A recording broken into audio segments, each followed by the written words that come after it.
Hey friends, welcome back to Drew Tutorial, and in this video I'm going to show you how to change your keyboard language layout for your Google account. So guys, when you buy a computer, depending on the country that you're in, sometimes you'll find those keyboard that they have, let's say, a language for your specific country, right? So for example, in Czech Republic, you might go to a store to buy a laptop. You will see the options that some of those keyboard are in Czech, or they might be in English, and that can be in other countries that you have. Obviously, worldwide, you will find computers with the keyboard in English, but there are also opportunity for you to buy those computers with the language, the keyboard layout for your country, right? So let's say you want to go ahead and change that, right? In order to do that, you want to go ahead and sign into your Google account, then click your profile in the upper right hand side, then click and manage your Google account. Now on the left hand side, click personal info, and you want to scroll all the way down, guys, to where you'll find general preference for web.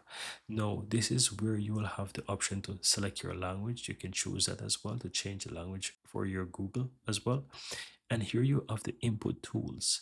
Now this is where you can change those keyboard language layouts. So if for example I have a Czech keyboard, right, I can go ahead and I can edit, or I can add.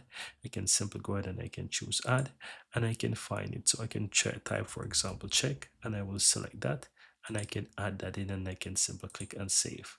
And here you will find I have the options to add it, and it will show me the type. So as you can see here, it shows the language layout. It shows that there is also the keyboard layout, which is this type as well. It's different from the English one.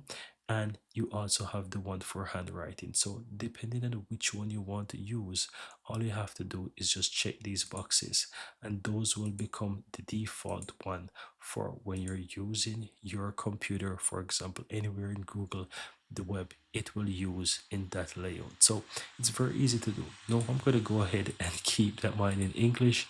So I'm going to go ahead and do that. So that's it, guys. It's very easy to do. That's how you go ahead and choose it on your computer. So very easy steps, guys.